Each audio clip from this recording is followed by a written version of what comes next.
Hello नमस्कार और एक बार फिर से स्वागत है आपका आपके अपने YouTube channel the Balaji classes में। दोस्तों, जैसा कि आपको मालूम है कि उत्तर प्रदेश की पीजीटी और उत्तर प्रदेश की जो टीजीटी की परीक्षा है, ये परीक्षा का नोटिफिकेशन जारी हो चुका है और 2022 की ये परीक्षा भर्ती होगी। यहाँ पर पीजीटी और टीजीटी दोनों के लिए विषय में हम ये बात करते हैं कि इसके ऑनलाइन आवेदन यानी पंजीकरण की या रजिस्ट्रेशन की जो तिथि है वो है 9/6 और इसी दिन से आप ऑनलाइन शुल्क होने की भी जमा होने की भी तिथि है 9/6। ऑनलाइन पंजीकरण की अंतिम तिथि है 3/7 यानी 3 जुलाई को आप अंतिम रूप से पंजीकरण या रजिस्ट्रेशन कर सकते हैं और इसी के साथ 6/7 यानी 6/7 को आप जो है 6 जुलाई से आप 6 जुलाई तक आप अपना ऑनलाइन जो आवेदन शुल्क है, जो फीस है, उसको जमा कर सकते हैं। तो फिर से देख लीजिए, 9/6 को आप भर सकते हैं, रजिस्ट्रेशन शुरू कर सकते हैं और 3/7 तक रजिस्ट्रेशन कर सकते हैं और 6/7 तक आप शुल्क जमा कर सकते हैं या फीस या पेमेंट कर सकते हैं।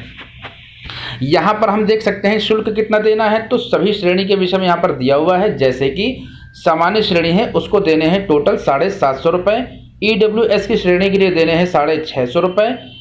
अन्य पिछड़ा वर्ग को देने हैं 750 रुपये, अनुसूचित जाति को देने हैं 450 रुपये और अनुसूचित जनजाति को देने हैं यहाँ पर 250 रुपये। कुल मिलाकर के यहाँ पर आप सभी के आवेदन शुल्क को आपने देख लिया है। इसके अलावा जो स्वतंत्रता सेनानी हैं, भूतपूर्व सैनिक है या महिला हैं, उनको इसी नियमों के अनुसार यानी 1 से 5 तक के जो नियम है ये श्रेणी वाइज इसी हिसाब से इनको शुल्क जमा करना है। विकलांग के रूप में यहाँ पर क्या है कि विकलांग का अगर व्यक्ति है, अगर मान लीजिए विकलांग आपका सामान्य वर्ग का है और फीस देनी है सामान्य वर्ग को 750 रुपये, तो 750 का आधा 750 का आधा आपको देना है विकलांग के लिए। यानी मान लीजिए 750 रुपये फीस देनी है विकलांग सामान्य वर्ग को, लेकिन अगर सामान्य वर्ग का ही विकलांग व्यक्ति तो उसको 750 रुपये का आधा पैसा देना है। इसी तरीके से अगर आप देख रहे हैं कि मान लीजिए अनुसूचित जनजाति का कोई व्यक्ति है, उसको देने होते 250 रुपये, लेकिन अनुसूचित जनजाति के व्यक्ति अगर विकलांग है तो उसको इसके लिए भी 250 का आधा देना पड़ेगा, यानी 125 रुपये उसको टोटल देने पड़ेंगे इस आवेदन के लिए। इस तरीके से क्या होगा कि यहाँ आपने देख लिया कि किस प्रकार से शुल्क जमा करना है। इसके अलावा अगर प्रवक्ता पद यानी पीजीटी की अगर हम बात कर रहे हैं, मुख्य रूप से पीजीटी के बाद हम बात करेंगे टीजीटी के लिए, लेकिन पीजीटी की अगर हम यहाँ बात करते हैं प्रवक्ता संवर्ग हेतु चयन की प्रक्रिया की, तो लिखित परीक्षा होगी 425 अंकों की, साक्षात्कार होगा उसका 50 अंकों का और 25 अंकों का वेटेज हो जाएगा। कुल मिलाकर के 450 और 425 50 और 25 इन तीनों का योग हो जाएगा 500 अंक, यानी आपकी टोटल परीक्षा 500 अंकों की होगी। लेकिन तीसरा नियम क्या है कि 1998 के नियमानुसार अगर आपने डॉक्टरेट की उपाधि की हो, एमएड किया हो या बीएड किया हो या किसी भी राष्ट्रीय स्तर की खेलकूद परीक्षा में राज्य की किसी भी टीम के माध्यम से आपने भाग लिया है, तो यहाँ पर क्या हो जाएगा, आपको इस 25 अंकों की मैक्सिमम जो वेटेज है या जो अधिभार है उसका लाभ मिल जाएगा। नेक्स्ट अगर हम देख लेते हैं तो लिखित परीक्षा जो प्रवक्ता पद या पीजीटी के लिए है, तो मैंने आपको बताया 425 अंकों की है और टोटल 125 प्रश्नों की परीक्षा होगी, जिसमें क्या हो जाएगा कि 3.4 अंक प्रत्येक प्रश्न के लिए हो जाएंगे। समयावधि यानी 2 घंटे की आपकी ये परीक्षा होगी और एमसीक्यू फॉर्म की ये परीक्षा होगी, यानी मल्टीपल चॉइस क्वेश्चन होंगे। आपको 4 ऑप्शन मिलेंगे जिसके हिसाब से आपको प्रश्न देना होगा और काली स्याही के बॉल पेन से आपको परीक्षा में OMR को भरना होगा। नेक्स्ट अगर हम देख लेते तो यहाँ पर प्रत्येक जो बालक वर्ग और बालिका वर्ग के लिए अलग अलग वैकेंसी आई है। प्रवक्ता वर्ग के लिए जो क्या हो जाएगा 549 वैकेंसी है बालक वर्ग के लिए और 75 वैकेंसी है आपकी बालिका वर्ग के लिए। तो यहाँ पर टोटल 9 5 14 5 9 7 5 12 तकरीबन जो है वो 624 भर्ती हो जाएगी टोटल, ये हो जाएगी प्रवक्ता पद के लिए, जिसमें से 549 बालक और 75 हो जाएंगी बालिका वर्ग के लिए ये वैकेंसी है। यहाँ पर जो सब्जेक्ट वाइज हम देख लेते हैं तो नागरिक शास्त्र के लिए टोटल वैकेंसी है 30, रसायन विज्ञान के लिए हो जाएगी 39। इस प्रकार से मुख्य रूप से अगर हम देखें तो भूगोल के लिए हो जाएगी 51 या सब्जेक्ट वाइज यहाँ पर आप सब देख सकते हैं सबकी अलग अलग दी हुई है। यहाँ पर टोटल सब्जेक्ट की संख्या दी हुई है कि कितने यहाँ पर टोटल सब्जेक्ट हैं, सबके लिए अलग अलग ये संख्या दे रखी है। इसके अलावा अगर हम देखते हैं तो यहाँ पर कला वर्ग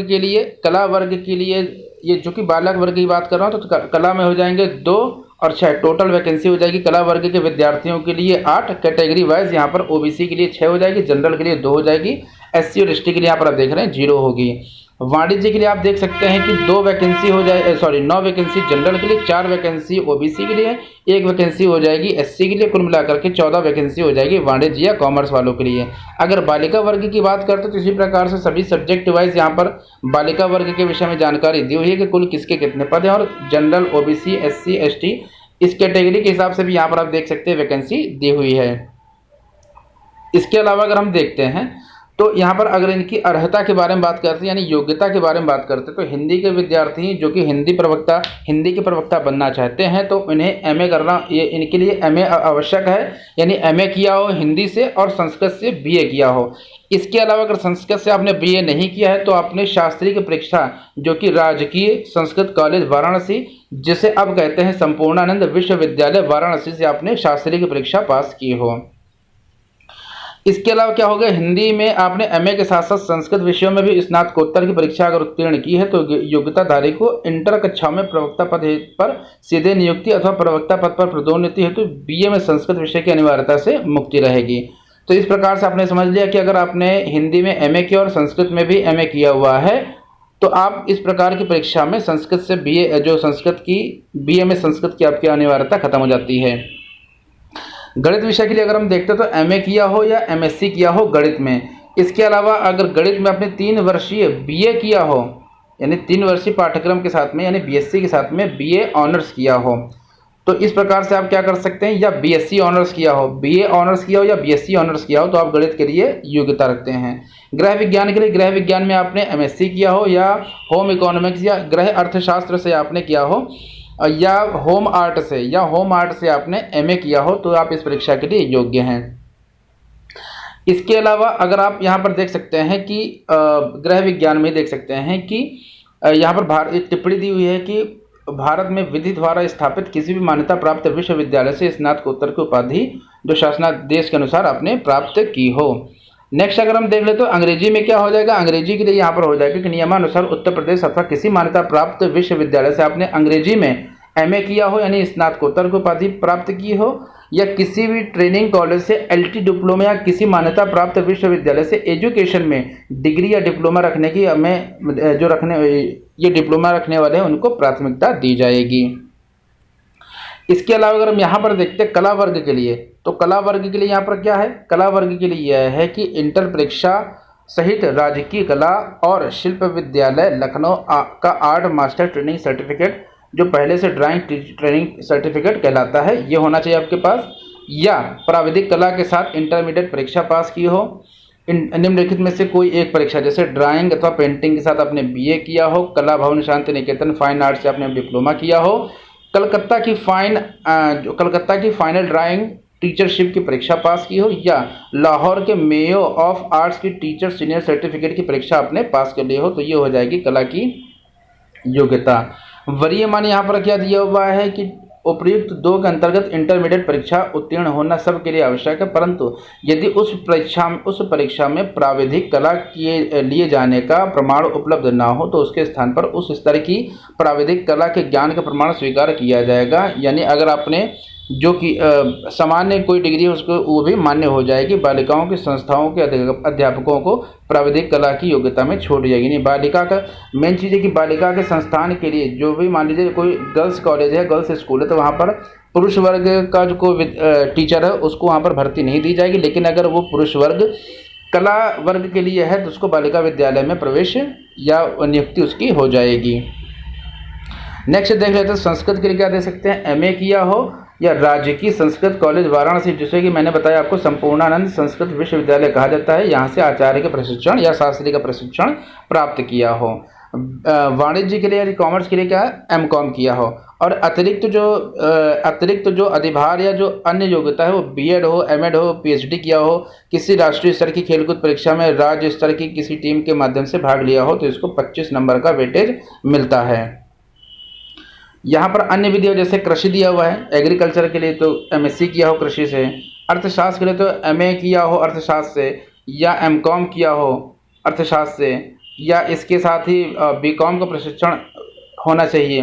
3 वर्ष का कोई भी अर्थशास्त्र में बीए किया हो या बीए ऑनर्स किया हो, इसके साथ में ये वैलिड हो जाएगी। नेक्स्ट नागरिक शास्त्र के लिए तो एमए किया हो राजनीति शास्त्र से या 3 वर्ष का बीए किया हो, साथ में बीए ऑनर्स भी किया होना चाहिए। इतिहास के लिए अगर हम देख लें तो इतिहास के लिए एमए किया हो या प्राचीन इतिहास में एमए किया हो या 3 वर्षीय पाठ्यक्रम किया हो इतिहास से और उसके साथ ही बीए किया हो, बीए ऑनर्स किया हो इतिहास में। इस तरीके से भर्तियां हैं। भूगोल के लिए देख सकते हैं कि एमए किया हो या एमएससी किया हो या 3 वर्ष का बीए किया हो, 3 वर्षीय पाठ्यक्रम, उसके साथ बीए ऑनर्स किया हो या बीएससी ऑनर्स किया होना चाहिए भूगोल विषय के लिए। नेक्स्ट मनोविज्ञान के लिए तो एमए किया हो या इसके साथ में एमएड किया हो, ये भी मान्य है। इसके साथ ही अगर हम देख लेते तो समाज शास्त्र के लिए देख लेते तो समाज शास्त्र के लिए आप देख सकते हैं एमए किया होना चाहिए समाज शास्त्र से या 3 वर्षीय का डिप्लोमा के साथ में बीए ऑनर्स किया हो। रसायन विज्ञान में एमएससी किया हो, अगर रसायन विज्ञान के लिए आप जाना चाहते हैं तो रसायन विज्ञान में 3 वर्षीय पाठ्यक्रम किया हो या बीएससी ऑनर्स किया होना चाहिए। यूजीसी द्वारा मान्यता प्राप्त किसी विश्वविद्यालय से डिग्री से स्नातकोत्तर बायोकेमिस्ट्री का प्रशिक्षण प्राप्त हो तो भी आप योग्य हैं, या किसी भी विश्वविद्यालय डिग्री कॉलेज में शिक्षा विभाग उत्तर प्रदेश द्वारा आयोजित रसायन विज्ञान में स्नातकोत्तर डिप्लोमा के साथ में आप बीएससी किया तो भी आप रसायन विज्ञान के लिए योग्य हैं। शिक्षा शास्त्र के लिए अगर हम देखते हैं तो शिक्षा शास्त्र में स्नातकोत्तर यानी एमकॉम एमए होना चाहिए, एमएड के साथ बीए अथवा बीएससी होना चाहिए, या एलटी या बीटी अथवा बीएड के साथ मनोविज्ञान में एमए किया होना चाहिए। जीव विज्ञान की अगर हम देख लेते तो जीव विज्ञान के लिए क्या हो जाता है, वनस्पति विज्ञान तथा वनस्पति विज्ञान अथवा जंतु विज्ञान में एमएससी या प्रशिक्षण वरीयमान है। कृषि विषयक वनस्पति विज्ञान के साथ में एमएससी किया हो, बीएससी में जंतु विज्ञान अथवा प्रशिक्षण वरीयमान है। तो इसी प्रकार से आप देख सकते हैं पूरी वरीयता यहाँ पर जीव विज्ञान के लिए यहाँ पर दी हुई है। जैसे यूजीसी द्वारा मान्यता प्राप्त विश्वविद्यालय डिग्री कॉलेज से एमएससी या लाइफ साइंस अथवा प्रशिक्षण वरीयमान है, या किसी विश्वविद्यालय या डिग्री कॉलेज में शिक्षा विभाग उत्तर प्रदेश द्वारा आयोजित जीव विज्ञान में स्नातकोत्तर यानी पीजी डिप्लोमा या बीएससी के साथ में आपने किया होना चाहिए। भौतिक विज्ञान के लिए देखते हैं तो एमएससी किया हो भौतिक विज्ञान में, या किसी विश्वविद्यालय कॉलेज में शिक्षा विभाग उत्तर प्रदेश द्वारा आयोजित भौतिक विज्ञान में स्नातकोत्तर यानी एमएससी या एमएससी बीएससी के साथ दोनों के साथ में होना चाहिए। अब यहाँ पर अगर हम देख लेते हैं प्रशिक्षित स्नातक टीचर यानी टीजीटी के लिए, तो मैंने आपको बताया सेम तारीख दोनों के लिए सही है। पंजीकरण की 9/6 और अंतिम तिथि पंजीकरण की 3/7, आवेदन की 6/7 है। इसके अलावा अगर हम इसमें देख लेते हैं तो जो शुल्क है टीजीटी वालों के लिए भी तो 750 रुपये जनरल के लिए, 450 रुपये ईडब्ल्यूएस के लिए, 750 रुपये अन्य पिछड़ा वर्ग के लिए, अनुसूचित के लिए 450 और अनुसूचित जनजाति के लिए 250 रुपये, और विकलांग वर्ग को 250 का आधा यानी 2, अगर सामान्य जाति से है विकलांग तो 750 का आधा इसको पैसा देना है। और जो क्रम आपका स्वतंत्रता सेनानी आश्रित भूतपूर्व सैनिक महिला है इनके लिए इस नियम के हिसाब से 1 से 5 जो नियम है ये आवेदन के शुल्क इनके हिसाब से इनको देने हो जाएंगे। रिक्त पद के लिए अगर हम बात करते हैं तो टोटल रिक्त पद 3539 है, यानी कि 3213 हैं बालक वर्ग के लिए और 326 पद हैं बालिका वर्ग के लिए। तो टोटल मिला करके हो जाएंगे 3539। आयु सीमा की अगर बात करते हैं तो कम से कम 21 साल का होना चाहिए, मैक्सिमम की आयु नहीं दी हुई है, मैक्सिमम आप कितने भी वर्ष के भी हो सकते हैं। अर्हता की तिथि यहाँ पर क्या है कि अर्हता की अंतिम तिथि अर्हता की तिथि मानी जाएगी, यानी शैक्षिक योग्यता की अगर हम बात करते हैं तो अध्यापक के किसी पद पर नियुक्ति के लिए अभ्यर्थी को इंटरमीडिएट शिक्षा अधिनियम 1921 के अधीन बनाई गई विनियामली के अध्याय के 2 के विनय में 1 में निर्दिष्ट अर्हताएं होनी चाहिए। यहाँ पर हम आगे और बात कर लेते हैं, लेकिन अगर यहाँ पर इनके वेतनमान की करते हैं टीजीटी के लिए तो 44,900 से 1,42,000 इनका हो जाएगा, और ग्रेड पे इनका हो जाएगा 4600 का, ये अलग की बात है। भर्ती प्रक्रिया की अगर हम बात करते हैं तो लिखित परीक्षा होगी, लिखित परीक्षा आपकी हो जाएगी 500 अंकों की और 125 टोटल होंगे। समय आपका होगा 2 घंटे और एमसीक्यू फॉर्म में, यानी ऑप्शन वाले प्रश्न होंगे, 4 ऑप्शन आपको मिलेंगे जिससे कि आपको ओएमआर पर काले ब्लैक बॉल पेन से आपको इसको भरना होगा। मेरिट अगर आपकी आ जाती है तो मेरिट में आने के बाद यहाँ पर अगर बात करते हैं इंटरव्यू की तो यहाँ पर इंटरव्यू नहीं होगा। यहाँ पर चयन हेतु मेरिट की बात करते हैं तो लिखित परीक्षा के आधार पर अभ्यर्थियों द्वारा प्राप्त अंकों के आधार पर प्रशिक्षित स्नातक शिक्षक के चयन हेतु उत्तर प्रदेश माध्यमिक शिक्षा सेवा चयन बोर्ड नियमावली 1998 नियम 12(8) के अनुसार विज्ञापित रिक्तियों की संख्या अधिक से अधिक कुल 25% से अनधिक की समेकित पैनल लिस्ट मेरिट क्रमानुसार तैयार की जाएगी, यानी जितने पास किए जाएंगे उसमें से 25% को मेरिट में लिया जाएगा। यहाँ पर क्या बात करते हैं, यहाँ पर हम बात करते हैं सब्जेक्ट वाइज बालक वर्ग के लिए तो यहाँ पर सभी सब्जेक्ट वाइज अलग अलग गणित है, सामाजिक विज्ञान है, संस्कृत, शारीरिक विज्ञान, गृह विज्ञान, कला, वाणिज्य, सैन्य, जीव विज्ञान, उर्दू सभी के लिए यहाँ पर दिया हुआ है। और जनरल, ओबीसी, एससी, एसटी सबके विषय में टोटल पद यहाँ पर दिए हुए हैं। इसके अलावा अगर हम यहाँ बात कर लेते हैं पूरा बालिका वर्ग के लिए, तो उसी प्रकार इनके भी अपने सभी सब्जेक्ट दिए हुए हैं। जनरल, ओबीसी, एससी, एसटी के लिए यहाँ पर टोटल नंबर ऑफ वैकेंसी दी हुई है। यहाँ पर अगर इनके अगर इनकी अर्हता यानी कि योग्यता की बात करते हैं, अगर हिंदी का कोई टीजीटी होना चाहता है, टीजीटी का अध्यापक बनना चाहता है, तो उसे बीएड और अन्य समकक्ष डिग्री यानी बीएड अब उसके लिए अनिवार्य है। बीएड मुख्य रूप से उसके लिए अनिवार्य है, और या कोई भी ग्रेजुएशन की डिग्री उसके पास होनी चाहिए। जैसे यहाँ पर देख लगते हैं तो बीएड या अन्य समकक्ष डिग्री अनिवार्य है। जैसे बीए की आपकी डिग्री आपके पास होनी चाहिए, गणित के लिए भी आपके बीए आप पास होने चाहिए, बीएससी होने चाहिए, और प्रशिक्षित होने चाहिए, बीएड आपके पास होना चाहिए। इसी प्रकार से गृह विज्ञान के लिए भी है, उर्दू के लिए भी इसी प्रकार से आपने कोई बीए की डिग्री ली हो, यानी बीए उर्दू विषय से एलटी या बीटी होने चाहिए, बीएड होना चाहिए, समकक्ष शिक्षा अथवा शिक्षण जो आपका वो है डिप्लोमा, ये आपके इसके साथ में होना चाहिए। इसके साथ ही हम क्या देख लेते हैं कि उर्दू के विषय में आपको मैंने बता दिया। अब यहाँ पर देखते हैं अंग्रेजी के लिए, तो यूजीसी द्वारा मान्यता प्राप्त विश्वविद्यालय से डिग्री में 3 वर्ष का स्नातक होने चाहिए और साथ में बीएड होना चाहिए आपका। संस्कृत के लिए भी यह है कि बीए यहाँ पर मुख्य रूप से संस्कृत और एसएसटी यानी सामाजिक विज्ञान, इनके लिए थोड़ी सी मुख्य बातें एक्स्ट्रा होती। जैसे संस्कृत के लिए क्या होना चाहिए कि बीए संस्कृत सहित होना चाहिए, एलटी या बीटी या बीएड और अन्य समकक्ष शिक्षा अथवा शिक्षण डिग्री आपके साथ में होना चाहिए, या वाराणसी संस्कृत विश्वविद्यालय द्वारा आप शास्त्रीय आचार्य की उपाधि आपके पास होनी चाहिए। इसके अलावा अगर हम देख लेते हैं वाणिज्य के लिए, तो बीएड और ग्रेजुएशन होना चाहिए। कृषि के लिए भी बीसी आपके बीएससी कृषि से आप प्रशिक्षित होने चाहिए। इसके अलावा आप कला में देख सकते हैं, तो कला के लिए आप यहाँ पर देख सकते हैं पूरा ये नियम दिया हुआ है, इसको आप देख लीजिएगा। इसके अलावा अगर हम देखते हैं शारीरिक शिक्षा के लिए, तो यहाँ पर आप वीडियो पॉज करके पढ़ सकते हैं, पूरा नियम यहाँ पर है। जैसे माध्यमिक शिक्षा परिषद उत्तर प्रदेश द्वारा प्रदत्त इंटरमीडिएट प्रमाण पत्र अथवा उसके समकक्ष कोई अन्य अर्हता या राज्य सरकार के शिक्षा विभाग द्वारा प्रदत्त सीपीएड प्रमाण पत्र होना चाहिए, या उसके समकक्ष कोई अन्य अर्हता होनी चाहिए। सीपीएड प्रमाण पत्र या अन्य समकक्ष प्रमाण पत्र इसके लिए आवश्यक है। इसके साथ अगर जीव विज्ञान देखते हैं तो बीएड होना चाहिए या ग्रेजुएशन इसके साथ में होना चाहिए। सामाजिक विज्ञान देख लेते, तो यहाँ पर मुख्य रूप से इसको हम बात करेंगे सामाजिक विज्ञान के लिए। जैसे अगर यहाँ पर क्या है, 2 विषयों के साथ आपका बीएड होना चाहिए, यानी पहली चीज़ तो बीएड मस्ट है। पहली चीज़ क्या है कि आपके पास एक तो बीए की डिग्री होनी चाहिए प्लस आपका बीएड होना चाहिए, जैसे अगर आपने इतिहास से किया हुआ है बीए, इसके साथ में आपके पास राजनीति शास्त्र होनी चाहिए, अर्थशास्त्र या भूगोल में कोई एक विषय होने चाहिए। तो इस प्रकार से मैंने क्या बताया आपको कि अगर आप इतिहास है तो इतिहास के साथ अगर आप हैं, यानी किसी भी 2 सब्जेक्ट का कॉम्बिनेशन यहाँ पर वैलिड है। यानी अगर इतिहास के साथ अर्थशास्त्र है, राजनीति शास्त्र के साथ भूगोल है, राजनीति शास्त्र के साथ अर्थशास्त्र है, अर्थशास्त्र के साथ भूगोल है, भूगोल के साथ इतिहास है, इतिहास के साथ राजनीति शास्त्र है, किसी भी 2 विषय का चाहे वे इन चारों में से कोई भी विषय हो, इन 4 विषयों में कोई भी 2 विषय आपने एक साथ लिए हों तो आप सामाजिक विज्ञान के लिए वैलिड हो जाते हैं। नेक्स्ट अगर हम देखते हैं तो संगीत गायन के लिए सारी ये योग्यता यहाँ पर दे रखी हैं। तो इस प्रकार से हमने क्या देखा कि मुख्य रूप से क्या बातें निकल के सामने आई, मोटी मोटी 4 बातें निकल के सामने आ रही हैं, जिसको कि आप देख सकते हैं। मोटी मोटी 4 बातें क्या आ रही सामने, जैसा कि मैंने आपको क्या बताया, मोटी मोटी 4 बातों के अंतर्गत अगर हम देखते हैं तो सबसे पहले परीक्षा की तिथि हो जाएगी, शुरुआत इसकी हो जाएगी 9/6 से, और 3/6 तक आप इसका आवेदन कर सकते हैं।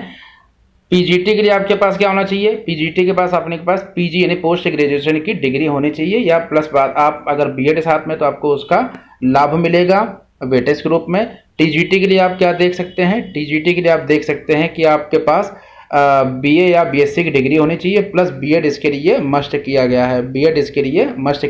टीजीटी के लिए। इसके अलावा आपने क्या देखा, इसके अलावा आपने देखा कि टोटल वैकेंसी जो है पीजीटी के लिए वो तकरीबन 624 है। पीजीटी की भर्ती यहाँ पर 624 है, बालक और बालिका वर्ग को मिला करके, और इनके जो 425 अंकों की परीक्षा होगी, 25 अंकों का आपका वेटेज होगा, 50 अंकों का आपका क्या होगा, साक्षात्कार होगा, 500 अंकों की टोटल परीक्षा हो जाएगी पीजीटी के लिए। इसी के साथ टीजीटी के हम देखते हैं तो 500 अंकों की टोटल परीक्षा होगी,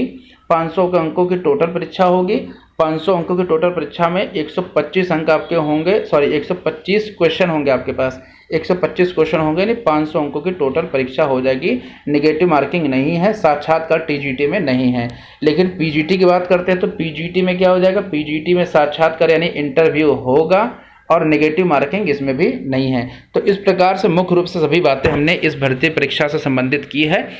एक बात और करते हैं कि अगर आप इस परीक्षा की तैयारी करना चाहते हैं तो चैनल के साथ जुड़िए और इससे रिलेटेड जानकारी नेक्स्ट वीडियो में दूंगा। तो मिलते हैं नेक्स्ट वीडियो में, तब तक के लिए जय हिंद, जय भारत।